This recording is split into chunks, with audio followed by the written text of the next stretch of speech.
Bueno, hola, ¿qué tal estáis? Como ya sabéis, soy Beatriz Butrón, dermatóloga en el Hospital de la Princesa y bueno, vamos a empezar con un tema que, pues que es bastante extenso, que es por eso por lo que lo dividiremos como a su vez en dos partes, ¿vale? Este tema es las neoplasias cutáneas y la primera parte de todas, ¿no? Vamos a hablar de los tumores cutáneos benignos y de las lesiones premalignas, ¿no? Vamos a empezar por lo bueno y terminar por las lesiones que nos van a preocupar más y que, pues eso, que van a requerir tratamientos bastante diferentes, ¿vale? Empezamos por el principio, ¿vale? Por los tumores cutáneos benignos y lesiones premalignas y en primer lugar hablaremos de los tumores cutáneos que consideramos de buen pronóstico y con un comportamiento bueno. El primero de todos, y que lo habréis visto en multitud de ocasiones en muchos pacientes, y no solo en muchos pacientes, sino seguro que también en vuestros familiares, son los léntigos solares, que son máculas, que ya sabéis, con una coloración marronácea negruzca, en áreas fotoexpuestas, principalmente a nivel facial y también en dorso de manos, en pacientes de edad ya media avanzada, que son fruto de una hiperplasia epidérmica con proliferación melanocítica más o menos variable, ¿vale? Y lo que se produce es que se acumula la melanina en los queratinocitos y lo que vemos son estas pápulas en áreas fotoexpuestas que, aunque muchas veces a los pacientes les va a preocupar mucho y va a ser motivo de consulta en multitud de ocasiones, preguntando por si esto es benigno, maligno, me preocupa esta manchita, pues en realidad son procesos totalmente benignos y que no van a tener mayor trascendencia. Después, siguiendo al léntigo solar, tenemos una lesión un poquito más abultada, conocida como queratosis seborreica, que seguro que también habéis visto en múltiples ocasiones. Son lesiones cutáneas muy frecuentes, que aparecen en pacientes entre edad media avanzada y que forman parte del proceso de envejecimiento habitual, ¿vale? Aunque los pacientes a veces no quieran hacerse mayores, en este caso son las queratosis seborreicas las que de alguna forma les delatan, puesto que los pacientes de edad media es cuando ya consultan por este tipo de lesiones y ya tenéis algunas que os estáis haciendo ya mayores. Y lo que son estas pápulas hiperqueratósicas de una superficie que describimos untuosa, rugosa, como aterciopelada, que presentan una especie de crestas o fisuras en su superficie y la presencia de tapones córneos, que no sé si veis aquí estas estructuras que son los tapones córneos, ¿vale? Las lesiones de tipo queratosis seborreica pueden ser múltiples y al paciente habrá que decirle que esa lesión es benigna y que probablemente le aparezcan muchas más, y clásicamente se ha descrito un signo que es el de Lesser-Trelak, que es un signo paraneoplásico en el que es un paciente que de forma espontánea le aparecen multitud de queratosis seborreicas por toda la superficie corporal y se cree que este signo se relaciona con una neoplasia visceral subyacente que a lo mejor en este momento es desconocida y que nos permite su diagnóstico. Deciros que yo nunca he visto un caso así, están descritos en la literatura y me lo creo, pero normalmente cuando en la interconsulta nos preguntan por un paciente de la planta con múltiples lesiones seborreicas que le acaban de salir hace mucho, si investigamos lo más probable es que no le hayan salido de forma aguda y todas a la vez, sino que el paciente las tenga de ya largo tiempo de evolución. Otras lesiones cutáneas también benignas, el dermatofibroma, muy frecuente, una placa, nódulo de consistencia indurada, pequeño y duro, que normalmente se sitúa a nivel de las piernas y que puede contener esta coloración así marrón parduzca, ¿vale? Con ese halo más clarito, marronáceo pero más clarito, que frecuentemente se describe que aparece en mujeres jóvenes, aunque se puede aparecer en hombres y en pacientes tanto más adultos como más jóvenes. Y descrito de forma clásica es el signo del hoyuelo. ¿Qué significa el signo del hoyuelo? El signo del hoyuelo significa que cuando yo de alguna forma aprieto de forma lateral la lesión, esta se hunde, ¿vale? Y es un signo muy típico y característico de los dermatofibromas. Yo cuando me lo estudiaba decía, esto es raro, pero es verdad que es que si tú lo haces en consulta para enseñárselo a tu residente pequeño, mira, el signo del hoyuelo, el dermatofibroma, pues de verdad que se hunden al hacerles presión en ambos lados, aquí y aquí, el dermatofibroma se hunde.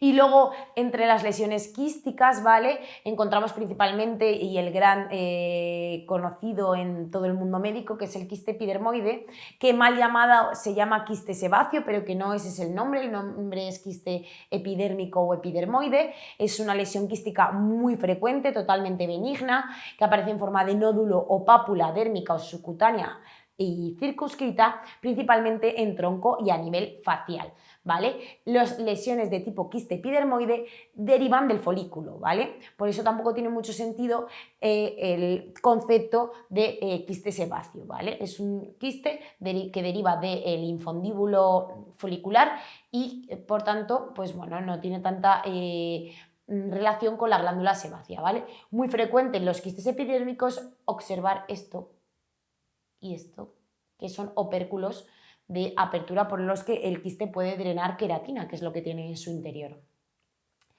Y bueno, antes de esto, poner esta diapositiva en blanco, porque ahora vamos a una parte un poquito, de alguna forma, compleja dentro de la dermatología y que, aunque es muy bonita, pues a veces es difícil de entender, que serían las anomalías vasculares. Nada, simplemente deciros que vamos a dividirlas en dos ramas.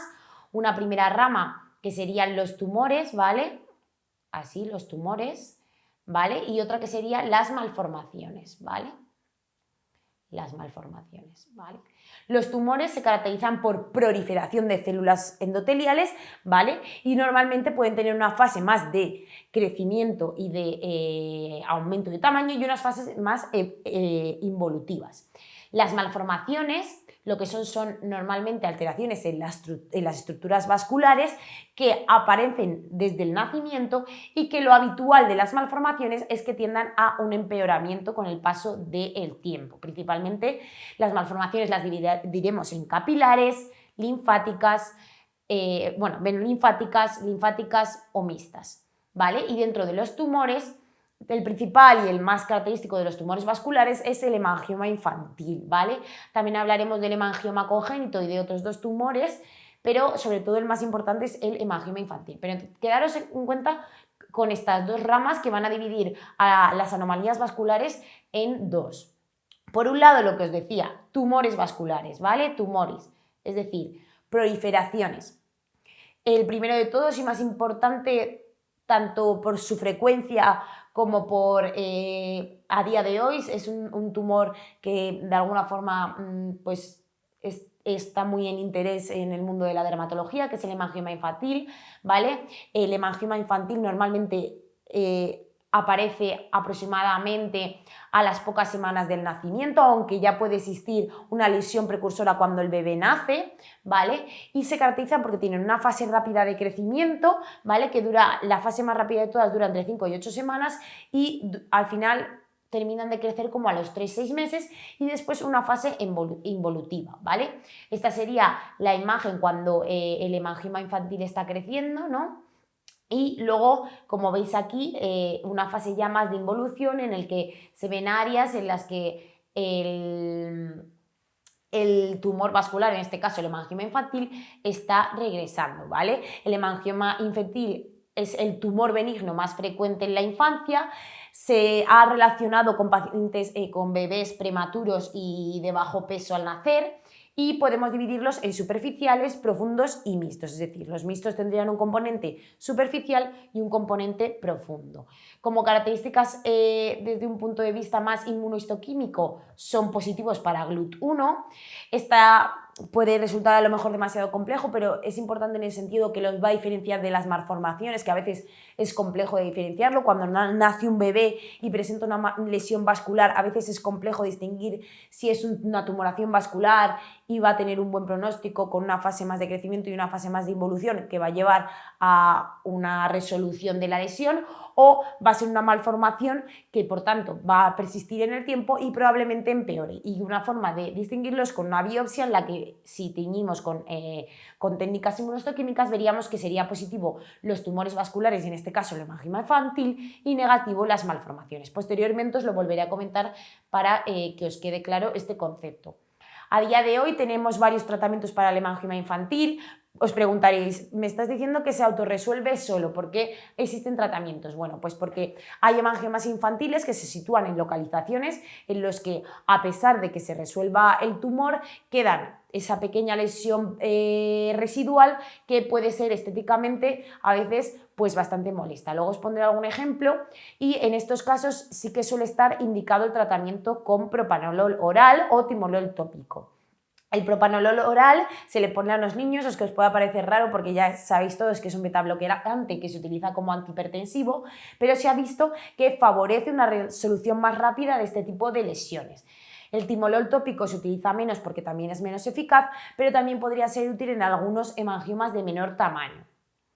Este es el ejemplo que os comentaba, este paciente con este hemangioma infantil, que como ya os digo no va a nacer así, el niño va a nacer con una lesión como sin lesión o con una lesión precursora mucho más disimulada o tenue y posteriormente va a presentar esta fase más ya de crecimiento, de semanas, meses de duración y como veis pues compromete áreas que en un segundo tiempo pues podrían ser áreas que pues estéticamente no quedaría bien la lesión residual. En estos pacientes sí que está indicado el tratamiento con propranolol, pero bueno, esto siempre ya sabéis que es una decisión entre los padres y el dermatólogo. Y bueno, siguiendo con esos tumores vasculares, otro tumor vascular menos importante que el hemangioma infantil es el hemangioma congénito, ¿vale? El hemangioma congénito, a diferencia del hemangioma infantil, sí que es evidente desde el nacimiento, es decir, el paciente ya nace con la lesión, eso nos va a permitir hacer el diagnóstico de hemangioma congénito antes que de hemangioma infantil. Este tumor es GLUT negativo, ¿vale? Y se dividen en función de la velocidad que tienen de involucionar. Los RITs serían aquellos que son rápidamente involutivos, los NITs son aquellos que no involucionarían y los PITs son aquellos que involucionarían pero de manera parcial. Creo que ahora tengo un ejemplo de hemangioma infantil que sería este de aquí, ¿vale? Y por último os voy a hablar de esta entidad, pero de forma muy sutil y no tanto por la importancia que tiene, sino por el síndrome que produce, que puede ser un síndrome que se ha preguntado en exámenes y que seguro que habéis escuchado, que es el síndrome de Kasawatz-Merritt, ¿vale? El hemangioma en penacho y hemangioma o endotelioma casposiforme. ¿Y por qué os comentaba estos dos tumores vasculares? Porque pueden presentar este síndrome tan fácil de decir, que es Kasawatz-Merritt, que es un síndrome que se produce por un secuestro de plaquetas y hemorragia por consumo a nivel de la tumoración vascular, ¿vale? Se produce trombocitopenia por el secuestro de plaquetas y hemorragia por el consumo de factores de coagulación. Todo esto puede llevar incluso a una coagulación intravascular diseminada. Y al principio se creía que este síndrome se podía producir en muchos tumores vasculares, no solo en estos dos que os estoy comentando, pero a día de hoy se sabe que solo se producen estos dos, especialmente en el que os tengo marcado en negrita, en el hemangiendotelioma casposiforme, que es un tumor más profundo a diferencia del angioma en penacho, que es un tumor más superficial, aunque es verdad que tanto clínica como histológicamente son muy parecidos, en el que sí que se puede producir este tipo de lesión. Aquí tenemos un ejemplo de estos dos tumores vasculares mucho más frecuentes, ¿vale? El angioma en penacho y el hemangiendotelioma casposiforme, y aquí veis cómo se ha producido este fenómeno de Kasawatz-Merritt con secuestro de plaquetas, es además un síndrome muy doloroso que puede llegar incluso a una coagulación intravascular diseminada, y es por eso por lo que os comento este tipo de tumor. Y en cuanto a la otra rama dentro de las anomalías vasculares, las malformaciones, ¿vale? Pues aquí en las malformaciones decir que no existe un recambio celular aumentado y que están presentes desde el nacimiento, ¿vale? Que es una de las cosas que les diferencia, por ejemplo, del hemangioma infantil o de, por ejemplo, el angioma en penacho, que aparecen a posteriori, ¿vale? Y principalmente las dos formas de malformaciones que estudiaremos y que son mucho más habituales son la mancha salmón y la mancha en vino de Porto, ambas malformaciones capilares, ¿vale? Porque luego también tenemos malformaciones venosas y linfáticas, que tampoco voy a comentar mucho sobre ellas porque son formas raras, así como las malformaciones arteriovenosas. ¿vale? Entonces, en cuanto a las malformaciones capilares, tenemos la mancha salmón y la mancha en vino de Oporto, ¿vale? La mancha salmón o nevus simples, ¿vale? Que se cree que son restos de la circulación fetal, ¿vale? Que se encuentran normalmente en frente, glabela, párpado, surco nasogeniano o nuca, ¿vale? Y que normalmente la mancha salmón desaparece al cabo de 1 o 3 años. No podemos decir lo mismo de la mancha en vino de Oporto o nevus flamius, ¿vale? La mancha en vino de Oporto o nevus flamius no va a desaparecer con el tiempo, sino que al revés, acaban adquiriendo un color más purpúreo, luego os enseñaré alguna foto, acaban engrosándose y presentando incluso una apariencia nodular. La mancha vino en Oporto, como os comentarán en otras asignaturas, forma parte del síndrome de Stutzberger, ¿vale? Que luego os comentaré un poco, y normalmente cuando se asocia a este síndrome, la malformación capilar se sitúa a nivel de la región V1, es decir, de la primera región del nervio trigémino. Y lo que os comentaba, otras malformaciones que mucho menos importantes, tanto en frecuencia como en los diferentes exámenes y en general en el día a día, son las malformaciones venosas y linfáticas y las malformaciones arteriovenosas, ¿vale? Las malformaciones arteriovenosas sí que tienen la peculiaridad de que son bastante peligrosas, ¿vale? Que a veces el diagnóstico es difícil y que se consisten en la presencia de una comunicación directa entre una arteria y una vena con un flujo muy rápido, ¿vale? Y que pueden dar muchas complicaciones, principalmente por ulceración de la lesión, entre otras, ¿vale? Y bueno, esto es un ejemplo ya más clínico, ¿no?, de lo que serían las distintas malformaciones que os estaba comentando, ¿vale? Estas dos de aquí, ¿vale?, que serían el nevus simple o mancha salmón, ¿vale?, que veis aquí una localización muy típica a nivel de la nuca o a nivel aquí frontal o justo ahí debajo de la nariz, ¿vale? Lo que os comentaba, estas primeras lesiones que a veces van a ser muy difíciles de diferenciar de una malformación de tipo mancha vino en Oporto, pues sí que suelen resolverse con el tiempo y a veces y se describen que probablemente sean un resto de la circulación fetal. Y lo que os contaba, por el otro lado, esta mancha en vino de Oporto, esta malformación que va a persistir en el tiempo, que no va a involucionar y que va a acabar presentando este aspecto, ¿vale? La mancha en vino de Oporto acaba presentando un aspecto muy purpúrico, con nodulitos, ¿vale? Y a veces, pues, para el paciente es muy estigmatizante, como os comentaba en el capítulo 1, pues bueno, esta lesión, por ejemplo, al paciente pues no le va a causar ninguna molestia, pero bueno, estéticamente pues deja bastante que desear. Y siguiendo con esta idea de la mancha en vino de Oporto, contaros el síndrome de Stutzberger, ¿vale? Es un síndrome en el que se produce una angiomatosis encéfalo-trigeminal. ¿Qué quiere decir esto? Pues que presentaremos esta malformación capilar, ¿vale? Normalmente, como os comentaba, situada en la región primera del nervio trigémino, y además encontraremos una proliferación vascular a nivel leptomeningio con calcificaciones en doble contorno en vías de tren a nivel de TAC. ¿Vale? Todo esto suele llevar, desde un punto de vista clínico, la presencia de estas alteraciones vasculares a nivel neurológico en crisis epilépticas.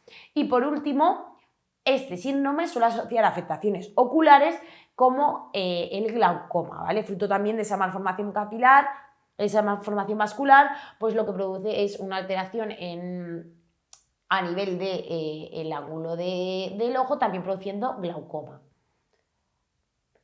Otro síndrome también importante y relacionado con las malformaciones capilares en general es el síndrome de Kiefer-Treneau, ¿vale? En este caso, la mancha en vino de Oporto se sitúa normalmente en otras áreas, no ya no en área facial, como vemos aquí, por ejemplo, en el abdomen y el miembro inferior de este paciente, ¿vale? Son malformaciones que a veces son mixtas o malformaciones incluso venosas, y que lo que van a asociar, aparte de la mancha de vino de Oporto y malformaciones venosas, es un sobrecrecimiento de la extremidad afecta, ¿vale?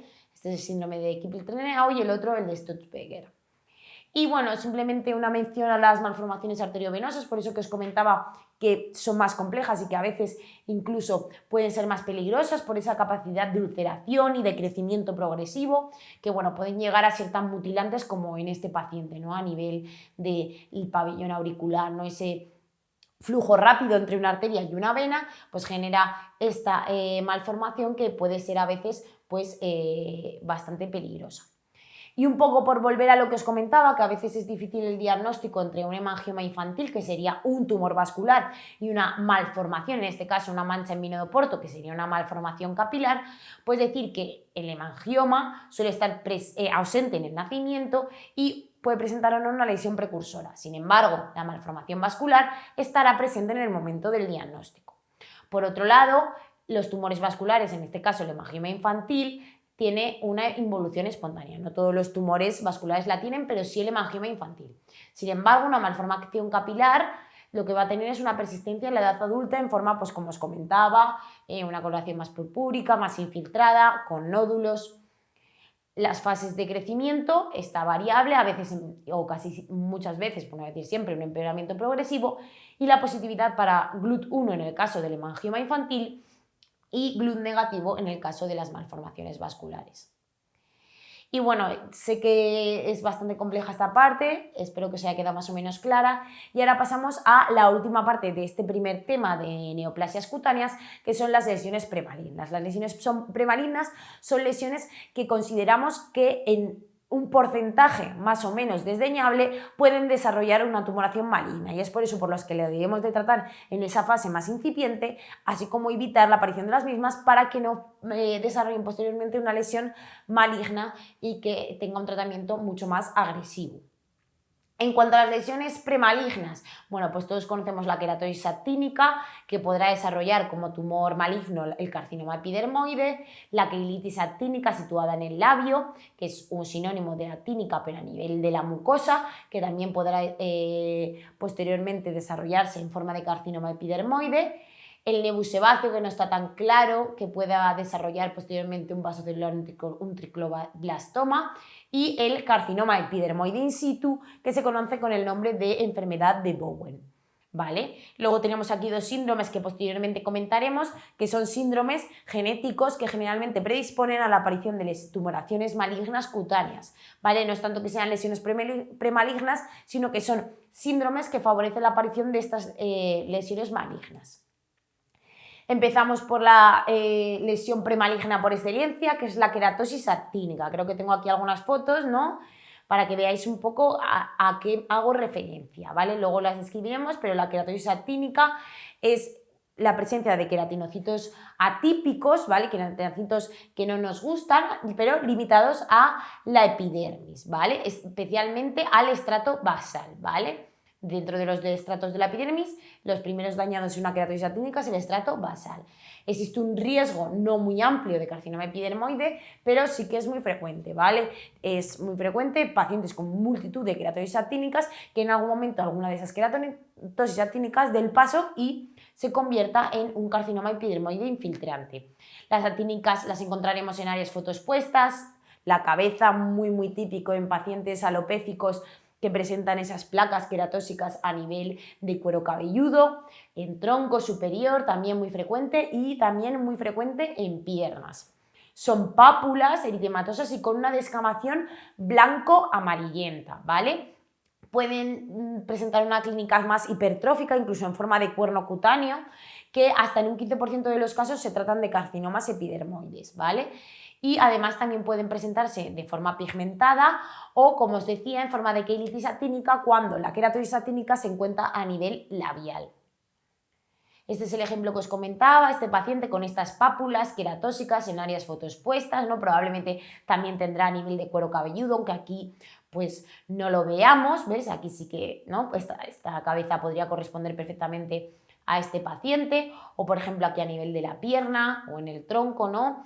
Estas queratosis actínicas siempre lo decimos mucho en consulta, ¿no? Que no es tanto que se vean, que a veces, bueno, sino que se palpan. Tú pasas la mano y intentas ahí tocar la queratosis actínica y lo que se ve es un área, y lo que sientes es un área rugosa, queratóxica, ¿vale? Que corresponde a esta lesión premaligna. Otro ejemplo de queratosis actínica, en este caso pigmentada, que a veces es difícil hacer un diagnóstico diferencial, por ejemplo, con un lentigo maligno, ¿no? Y que, bueno, pues que veremos con cierta descamación y que a veces pues, es necesaria una biopsia para el diagnóstico diferencial. La queratitis actínica es, como os comentaba, muy frecuente en el labio inferior y el riesgo de desarrollo de epidermoides es mucho más alto que en el caso de la queratitis actínica a nivel de la epidermis, ¿vale? Aquí en la mucosa el riesgo es más aumentado y siempre que sospechemos una queratitis actínica vamos a biopsiar, no vaya a ser que algún área de esta queratitis ya no sea una queratitis actínica, sino que haya progresado a un epidermoide. Y luego haceros referencia a esta entidad que a veces es difícil o compleja de entender, que es la enfermedad de Bowen. La enfermedad de Bowen es un epidermoide in situ, y con in situ me refiero a que las células atípicas que constituyen el tumor se mantienen en la epidermis, es decir, no sobrepasan la epidermis, no pasan a la dermis, no pasan al tejido celular subcutáneo.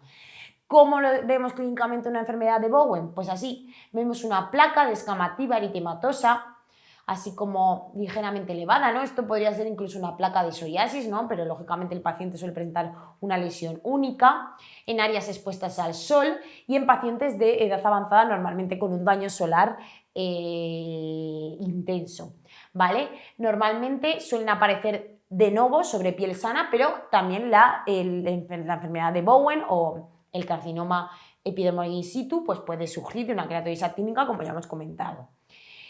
Cuando esta carcinoma in situ o enfermedad de Bowen la encontramos a nivel genital, ¿vale? El nombre que recibe es este nombre tan bonito y clásico que es la eritroplasia de Keirat. Ya sabéis que a los dermatólogos nos encanta ponerles nombres extraños y difíciles a las distintas patologías, y lo que se va a ver a nivel genital es una placa bien delimitada, también rojiza, de aspecto ulcerado, ¿vale? Y bueno, para terminar, hacer referencia a dos síndromes genéticos que se asocian con un mayor riesgo tanto de carcinoma vasocelular como de carcinoma epidermoide, que ahora os contaré en el próximo tema, son la xerodermia pigmentaria y el síndrome de nevo vasocelular o síndrome de Gorlin. ¿Vale? La primera de todas, la xerodermia pigmentaria, se debe a un defecto en la reparación del ADN y se trata de un trastorno autosómico recesivo. ¿Vale? Existe un riesgo aumentado tanto de carcinoma epidermoide como de vasocelular como de melanoma, ¿vale? Y el hecho de presentar una xerodermia pigmentaria, aunque nosotros evitemos la exposición solar, que lógicamente a estos pacientes se les va a decir que eviten la exposición solar, no conseguiremos, bueno, en este caso sí que conseguiremos una disminución del riesgo de aparición, ¿vale? Pero aún así seguirán presentando este tipo de lesiones, pero siempre se les va a pedir que no se expongan al sol porque intentaremos así disminuir un poquito el riesgo de aparición. Sin embargo, la otra enfermedad, ¿no? El síndrome del nevo vasocelular o Gorlin, se debe a una activación de un gen que en este caso sí que está estudiado y bien identificado, que es este gen de aquí, que tiene tanto una forma de tipo 1 como de tipo 2. En este caso, este trastorno es autosómico dominante, ¿vale? Y se caracteriza no por múltiples epidermoides vasocelulares y melanomas, como en el caso de la xerodermia. Aquí lo que aparecen son vasocelulares, ¿vale?